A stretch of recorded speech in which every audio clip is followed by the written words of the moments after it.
Me regocijo en la sagrada oportunidad de sostener a los líderes de nuestra iglesia y doy la bienvenida de todo corazón al Quórum de los 12 Apóstoles, al Elder Gong y al Elder Soares. Su ministerio bendecirá a personas y familias de todo el mundo y estoy ansioso por servir y aprender con ellos.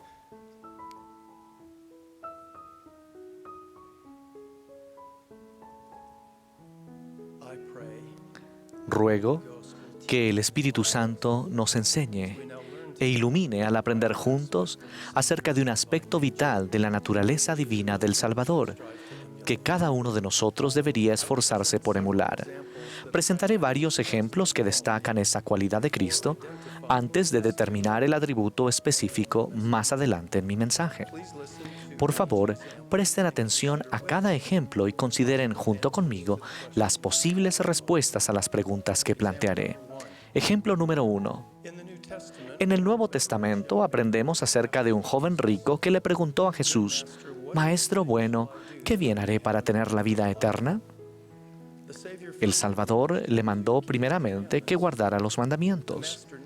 Enseguida, el Maestro dio al joven un requisito adicional que se adaptaba a sus necesidades y circunstancias específicas. Le dijo Jesús: «Si quieres ser perfecto, anda, vende lo que tienes y da a los pobres, y tendrás tesoro en el cielo, y ven, sígueme». Y al oír el joven esta palabra se fue triste, porque tenía muchas posesiones. Comparen la respuesta del joven rico con la experiencia de Amulek, tal como se describe en el Libro de Mormón. Amulek era un hombre trabajador y próspero que tenía muchos parientes y amigos. Se describió a sí mismo como un hombre que fue llamado muchas veces y no quiso oír, un hombre que sabía acerca de las cosas de Dios, mas no quiso saber. Siendo un hombre básicamente bueno, a Amulek lo distraían las preocupaciones mundanas, al igual que al joven rico que se describe en el Nuevo Testamento. Aunque previamente había endurecido el corazón, Amulek obedeció la voz de un ángel, recibió al profeta Alma en su casa y le proporcionó alimento.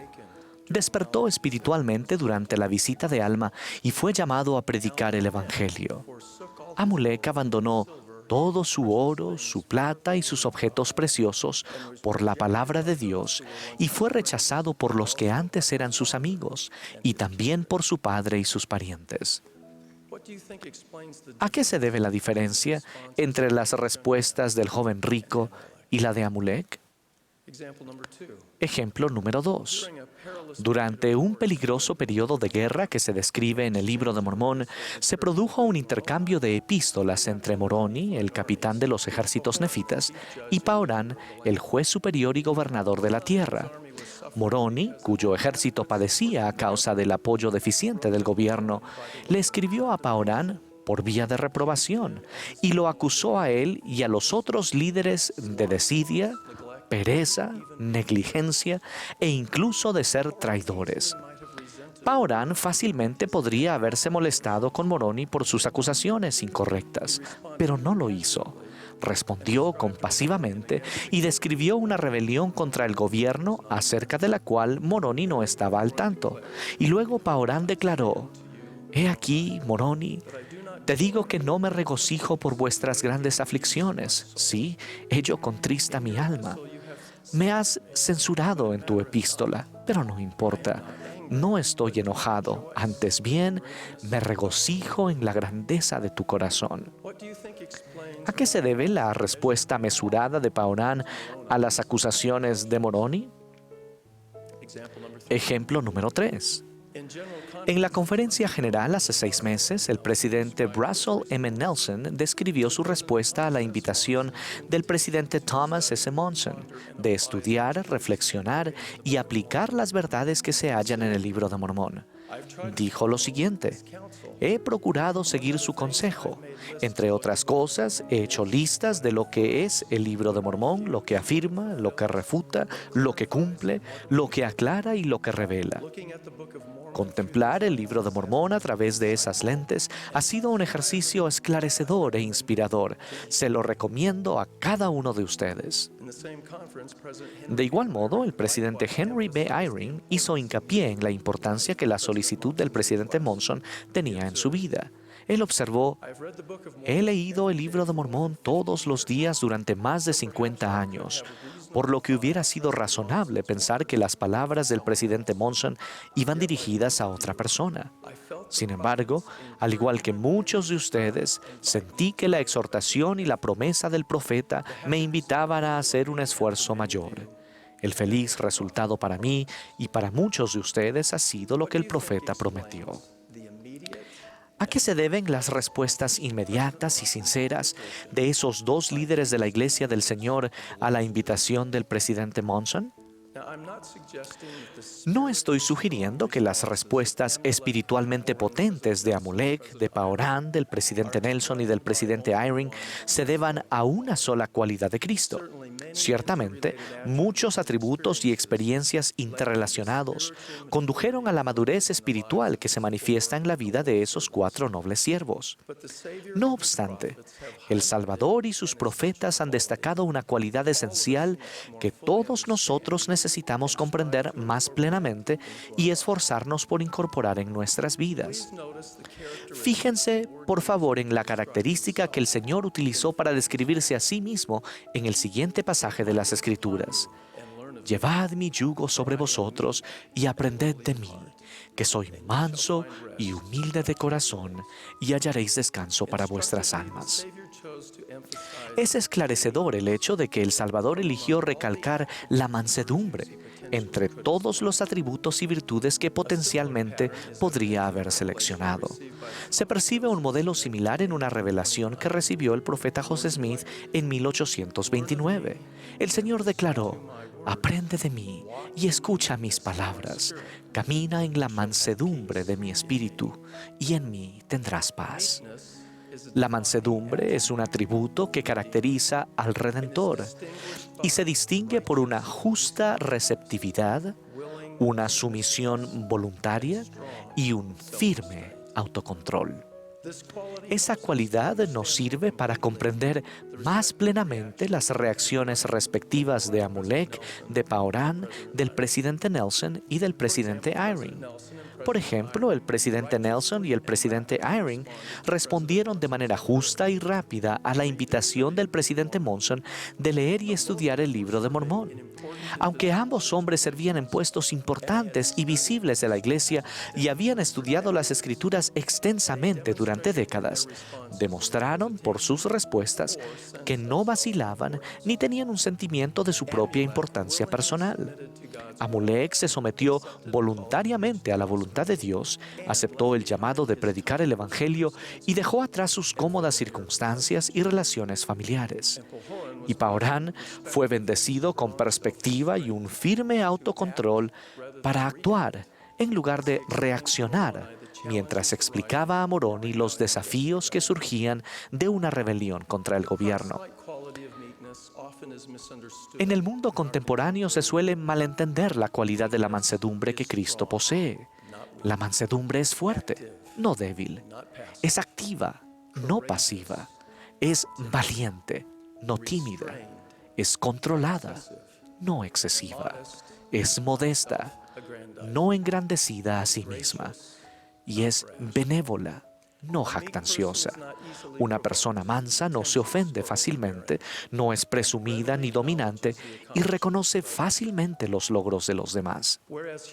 Si bien la humildad generalmente denota dependencia en Dios y la constante necesidad de su guía y apoyo, una característica distintiva de la mansedumbre es la receptividad espiritual particular para aprender del Espíritu Santo, así como de las personas que puedan parecer menos capaces, experimentadas o educadas, o que quizás no ocupen puestos importantes, o que de alguna manera no parezcan tener mucho que aportar. Recordarán cómo Naamán, capitán del ejército del rey de Siria, venció su orgullo y aceptó con mansedumbre el consejo de sus siervos de obedecer al profeta Eliseo y lavarse en el río Jordán 7 veces. La mansedumbre es la protección principal contra la orgullosa ceguera que suele surgir de la prominencia, de la posición, del poder, de la riqueza y de la adulación. La mansedumbre es un atributo que se logra mediante el deseo, el justo ejercicio del albedrío moral y el constante esfuerzo por retener la remisión de nuestros pecados. Es además un don espiritual el cual podemos apropiadamente buscar. Sin embargo, debemos recordar los propósitos por los que se otorga tal bendición, o sea, para beneficiar y servir a los hijos de Dios. A medida que venimos al Salvador y le seguimos, cada vez estaremos más y más capacitados para llegar a ser más como Él. El Espíritu nos inviste de poder para tener un autocontrol disciplinado y una actitud firme y apacible. Por lo tanto, llegamos a ser mansos como discípulos del Maestro y no es solo algo que hacemos. Moisés fue instruido en toda la sabiduría de los egipcios y era poderoso en sus palabras y hechos. No obstante, era muy manso, más que todos los hombres que había sobre la tierra. Su conocimiento y capacidad podrían haberlo llenado de orgullo, pero en vez de ello, el atributo y el don espiritual de la mansedumbre con la que fue bendecido aminoraron la arrogancia en su vida y lo engrandecieron como un instrumento para lograr los propósitos de Dios. Los ejemplos más majestuosos y significativos de la mansedumbre se encuentran en la vida del Salvador mismo. El grandioso Redentor, aquel que descendió debajo de todo y sufrió, sangró y falleció para limpiarnos de toda maldad, tiernamente lavó los pies polvorientos de sus discípulos. Tal mansedumbre es una característica distintiva del Señor como siervo y líder. Jesús proporciona el máximo ejemplo de receptividad justa y de sumisión voluntaria al sufrir intensa agonía en Getsemaní. Y cuando llegó a aquel lugar, les dijo a sus discípulos: «Orad para que no entréis en tentación». Y puesto de rodillas, oró, diciendo: «Padre, si quieres, pasa de mí esta copa, pero no se haga mi voluntad, sino la tuya». La mansedumbre del Salvador en esa experiencia eternamente esencial y sumamente dolorosa nos demuestra a cada uno la importancia de poner la sabiduría de Dios por encima de nuestra propia sabiduría. La constancia de la sumisión voluntaria del Señor y el firme autocontrol son inspiradores e instructivos para todos nosotros. Cuando una compañía armada de guardias del templo y soldados romanos llegaron a Getsemaní para capturar y arrestar a Jesús, Pedro sacó su espada y le cortó la oreja derecha al siervo del sumo sacerdote. El Salvador tocó entonces la oreja del siervo y lo sanó. Tengan en cuenta que Él brindó ayuda y bendijo al hombre que lo habría capturado y que utilizó el mismo poder celestial que podría haber evitado que fuese capturado y crucificado.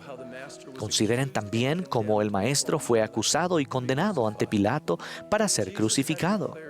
Cuando fue entregado, Jesús declaró: «¿Acaso piensas que no puedo orar a mi Padre ahora y que Él no me daría más de 12 legiones de ángeles?»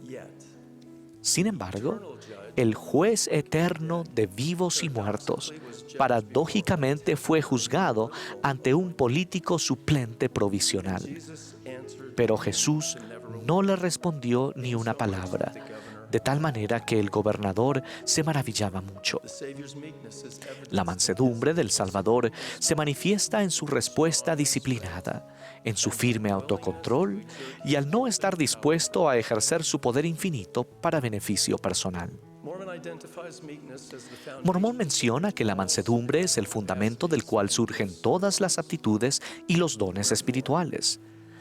De manera que si un hombre tiene fe, es necesario que tenga esperanza, porque sin fe no puede haber esperanza.